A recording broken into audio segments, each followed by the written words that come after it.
Hello, what's up guys? Welcome back to Goodbird Production. I'm here, your boy Plan Motif, giving you guys another reaction video. And this time we're gonna talk about Young One Walang Imposible beats by Adam 641 Thug Team. Black Sign, na like ko na yung video. Ito nga pala requested ng makapangyarihang Young One at sana ay mag-subscribe kayo, i-like, i-share niyo na yung yung video natin at mag-comment kayo kung nararamdaman niyo sa video na to. Hindi sasabihin ko but yan, kung napanood niyo na, sabihin niyo lang sa akin. Ganun pa man guys, maraming salamat sa mga nandito pa rin nakaantabay at nag-aabang. Maraming salamat sa inyo guys at binibigyan niyo ako ng pagkakataon na mag-react pa ng mag-react. Dahil nakikita ko may nanonood pa rin sa akin. Pasensya na kayo guys dahil sobrang busy ako. Adult life. Ganun pa man guys.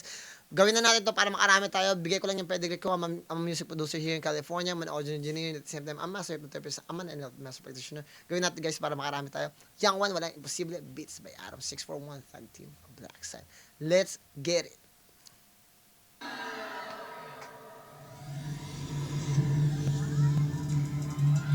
Shit, angas.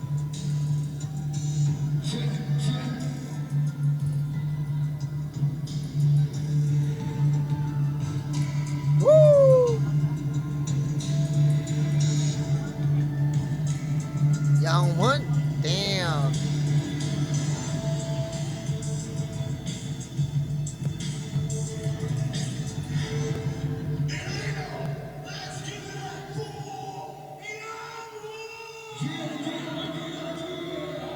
Okay.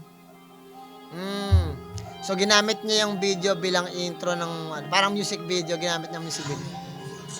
Shout out Black Sign. Tag Team. Adam. Walang imposible kung sasamahan mo ng puso ang lahat. Okay. Sige, kalimutan muna natin yan. Mag-focus tayo sa, niya, sa lyrics niya. Walang imposible. Pakiramdam ko kasi unmastered yung song eh. Tuloy natin. Walang imposible. Walang imposible. Okay? Ang ganda rin yun eh, guys. Kasi meron akong kanta na imposible eh. Buti ito, walang imposible.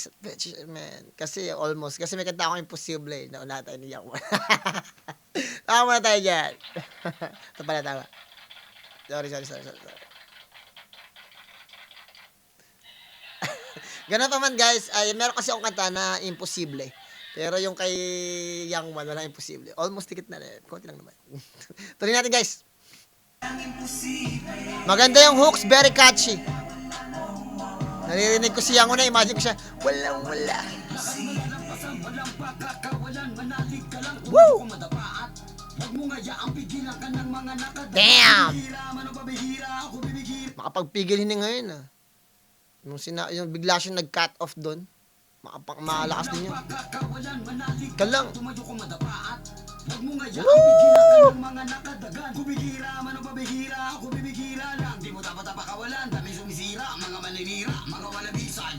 Damn! Hindi ka dapat bumigay, pero dapat na ikaw mabigay. Bueno, bago patuloy binibigay. Bueno, kung na to na kayang isabay, na hindi nyo mababasa. Woo! Tayo, hanggat gumagalaw to. Damn! Matatarag, lang yatot, hanggat palag to. Walang Woo! sinayang, walang tinapon, walang di kayang gawin, walang hindi ko ginawa. Tagan mo lang umpisa, di man magipinakaan nyo na yun, ang mga makalaga. Damn! Para sa aking anak, para sa aking pamilya, para di na matiyak, maayos silang nakikita.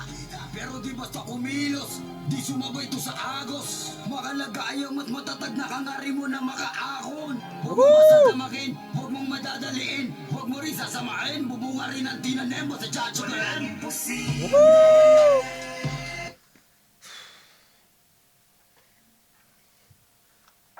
Facts! Puro facts yung ginamit niya dun ah. Yun, bagay nyo, based on personal preference at experience ni Young One. Marami siyang binigay doon ng mga golden nuggets, mga nuggets na bagay-bagay na very importante sa buhay ng isang tao at pagdadaanan ng isang tao, especially pag meron kang mga trials, mga mapanira, katulad nga ng pagkakasabi ko guys eh, 'di ba, babalik ko lang nakaraan na reaction ko kay 40. Sinasabi ko sa inyo palagi, kung marami nang-hate sa inyo, maraming naninira sa inyo, maraming nagsasalita sa likod ninyo, lagi nyo nang isipin sa isip ninyo, pag tinanggal nyo sila, pag isipin nyo lang na hindi sila nag-e-exist, ano ba dapat ang ginagawa mo ngayon? Doon mo lang marirealize na dapat ginagawa mo lang yung dapat mong gawin. Magtuloy ka lang, umakto ka lang ng normal. Parang wala lang.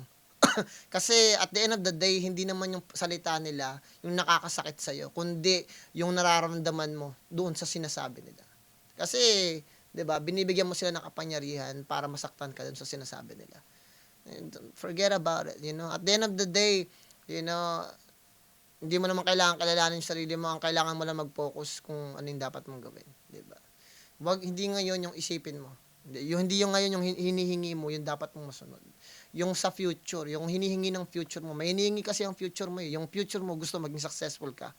'Di ba? At yun yung kailangan mong tugunan. Huwag mong tugunan yung mga nangyari sa ngayon kasi everything na nangyari ngayon, ano lang yan eh, part lang yan para sa future mo. So, ang kailangan mo, talisin mo yan at mag-focus ka dun sa future mo. Yung hinihingi ng future mo. Tuloy natin, guys.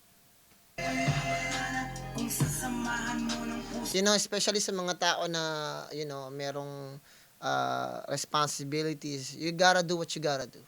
Pero lagi mo lang isipin din na, I mean, katulad ko, inisip ko lang palagi, at the end of the day, you know, marami kasi mga tao na importansya, mas importante sa kanilang feelings nila, yung nararamdaman nila, which is wala namang problema doon.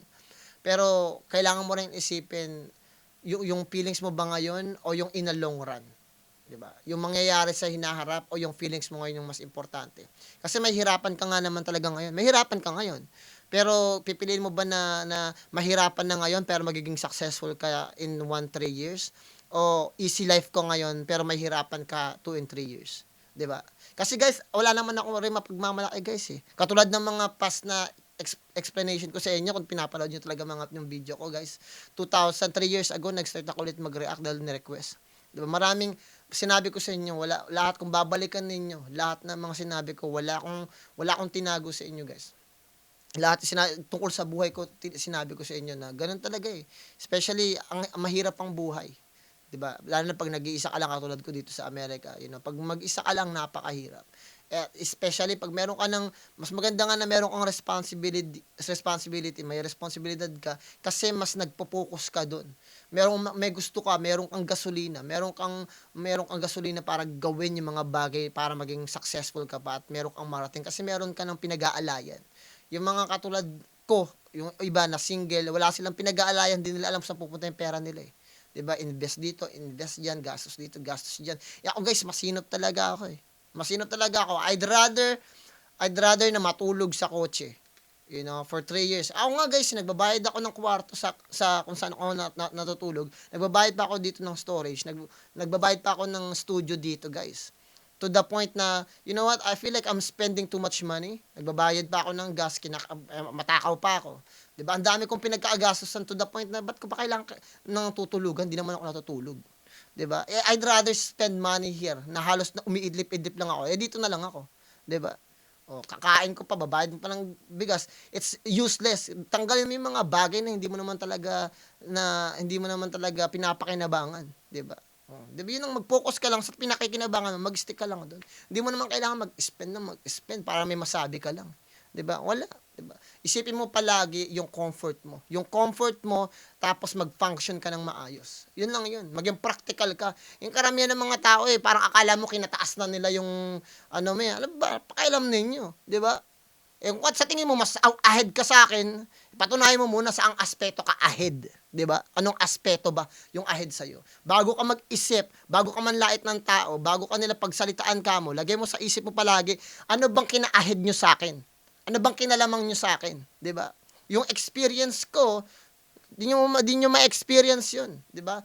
Yung the way ako mag-isip, it will take 10 years for you para maisip yung iniisip ko, 'di ba? Ganun 'yun eh. Yung for example, yung ginagawa ni Yang Wan ngayon para sa mga baguhan na tao ngayon, yung papaano siya mag-rhyme, paano siya mag-rap, paano siya mag-freestyle, yung ganong klase ng pag-iisip para sa mga normal na katulad ng tao na hindi pa nakagawa ng ganyan, it will take them years, 'di ba? 'Di ba? Yung kakayahan niya mag-spit, aabutin ka pa ng 10 taon para makapunta rito sa kinatatayuan ko. Yung kaalaman ko, yung iniisip ko ngayon, yung talino na nakuha ko ngayon, it will take you 10 years, 12 years para maabot tong talino ko. Ganon din yung mga artist na katulad niyan, na marami nang narating, marami nang na-experience, marami nang nagawa, di ba? Yung kakayanan nila at talino nila sa paggawa ng musika, sa pagkatha ng musika, it will take you years para maabot yan. Hindi yan one day nakuha agad. Sa tingin nyo ba yung pinag-aralan ko, kahapon ko lang tinapos? Kala nyo, taon yan. Pinagsunugan ko ng kilay. Hindi ako kumain. Matapos lang. 12 hours nag-aaral. Sa tingin nyo ba, napakadali yun? Yung mga rapper ba sa Pilipinas, sa tingin mo, one day, sumikat na kagad sila? Si Kuya Drew ba, sa tingin nyo ba, sa loob lang ng 1 month sumikat kagad? It takes time, guys. Tapos yung mga kanta niya pa, yun yung nag-back up sa kanya para mas lalo siyang makilala. Diba? It will take them years. Kaya yung mga tao na manlait sa'yo, lagi mo isipin yun, ano bang kinalamang nila sa'yo? Diba? Wala. Diba? Nilalait ka nila kasi gusto nilang maramdaman na better sila kaysa sa'yo. Ang tanong sa'yo, asang aspeto ka ba better? Diba? Pag tinignan mo yung buhay nila at lifestyle nila, puta, wasak.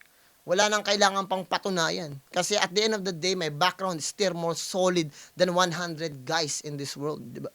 Ganon din yun. Yung mga artist na successful, diba? Panglalait sa kanila, panduduro sa kanila, they're still 100 times stronger than the 100 average person. Diba? Ganon lang yan eh.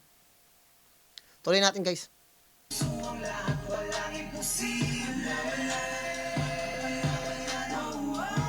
Walang imposible, guys. Woo!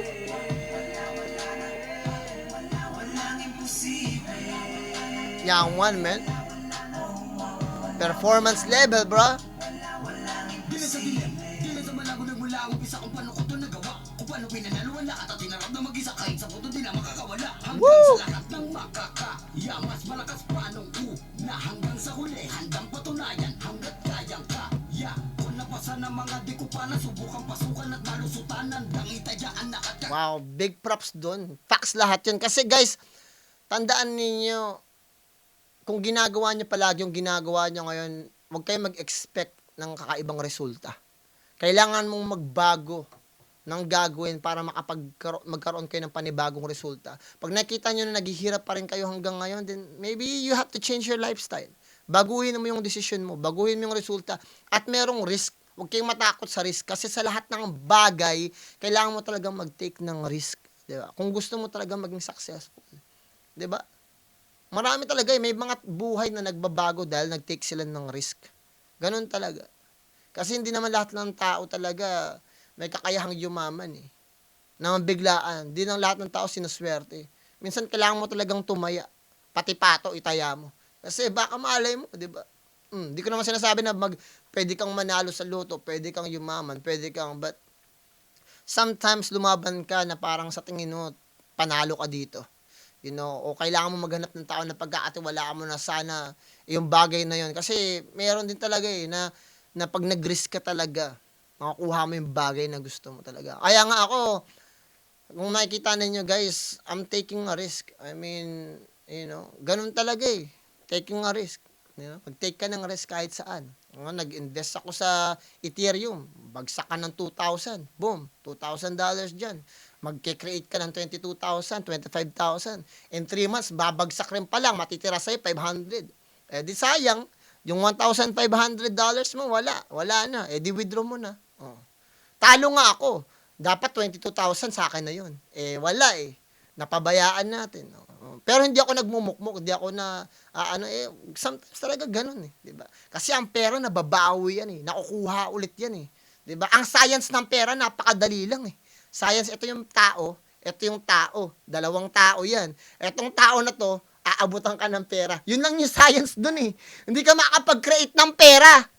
Mga bobo yun, nagsasabi na let's make money. How can you make money? Diba? Diba? Ang pera, inaabot sa'yo eh. Oh, hanap ka. How can you create money? Let's create some money. Paano ka makakapag-create?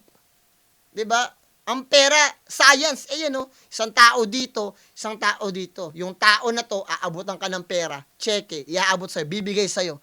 Ngayon, ang utak mo, papaano mo makuha yung resulta na yon, di ba? Papaano magbibigay sa'yo yung tao na yon ng pera? Papaano? Di ba? Yun lang naman yun eh. Tatlong bagay lang. Tatlong bagay lang ang pwede mong pagkuhanan ng pera. Una, sa skills mo, 'di ba? Talino, skills, talino mo, 'di ba? Oh. Yung mga kumare, meron kang seminar dito, magtuturo ka, coaching ka, 'di ba? Skills mo sa photography, yun lang naman yun eh. Pangalawa, time, magtatrabaho ka, mag-work ka, 'di ba? Yun lang naman yun eh. Time is equals money, 'di ba? Skills equals money. Pangatlo, produkto, may produkto kang ginawa, 'di ba? Produkto equals money. Tatlo lang, guys. Barbero ka, 'di ba? Magmamaso. Oh, ano pa? Nagsasalon, 'di ba? 'Di ba? Oh, eyelashes, nagme-makeup. Oh, inyenyero, 'di ba? Tagagawa ng pader, demolition team, 'di ba? Ano pwede mong gawin sa skills na 'yan? Tagapunas, tagalinis, dishwasher, server, cashier, lahat pwede mong gawin. Tricycle driver, bus driver, lahat.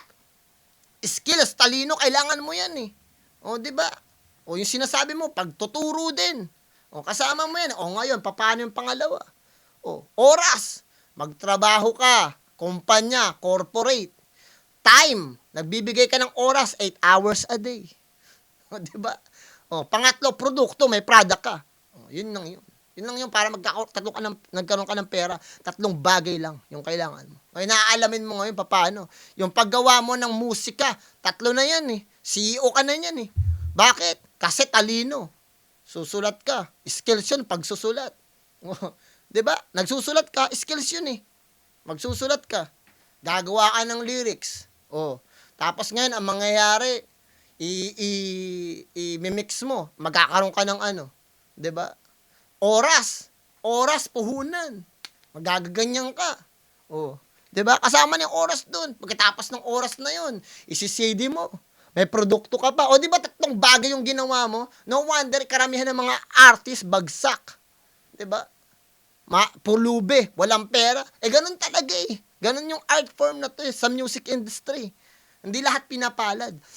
Even though ginagawa mo na yung tatlong bagay na 'yon. Yun yung katotohanan doon. Tuloy natin. Gitna mabigat buhay kabayaran kung ang kalaki naman ito yung katuparan na nais ko sa aking mga anak. Walang alilangan at magdadalawang isip sa gagawin lahat kahit di matutiyak. Malayo na rin pero alam ko namang malayo-layo pa.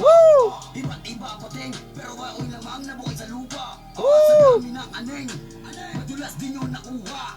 Di basta humiling kinilusang at nakita. Pero di basta Facts yun Hindi basta hiling kinilusan bawat kita. Guys, pag meron kayong manifest kayo ng manifest, wala naman kayong kilos, useless din yun. You need to act on your wishes. May wish ka, umakto ka sa wish mo. Yun lang yun. Laking bagay na binigay doon ni Young Man. Facts! Tuloy natin guys. Ilos, di sumabay to sa agos. Makalaga ay ang mas matatag na ang ari mo na makaahon. Huwag mo basta damakin, huwag mong madadaliin, huwag mo rin sasamain, bubunga rin ang tinanim, basta tsatsabain. Imposible. Kung sasamahan mo ng puso ang lahat, walang imposible. Walang imposible. Walang imposible. Walang imposible.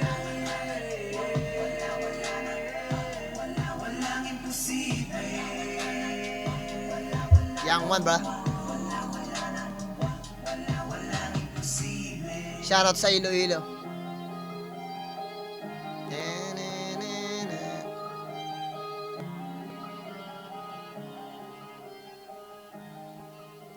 Iloilo versus everybody. Shoutout, Young One, Yun nga pala, doon pala nagtatapos. Sorry guys, nandaldal ko naman, tumadaldal na naman ako. Sana may nakuha kayo doon. Ganun pa man guys. Maraming sa amin. Bibigyan ko to siguro ng 9. I think kasi hindi na-master yung song eh. Pero when it comes to lyrics, I think mataas para sa akin yung esensya ng liriko. Ganun pa man, maraming salamat sa inyong lahat guys, even though kay Young One.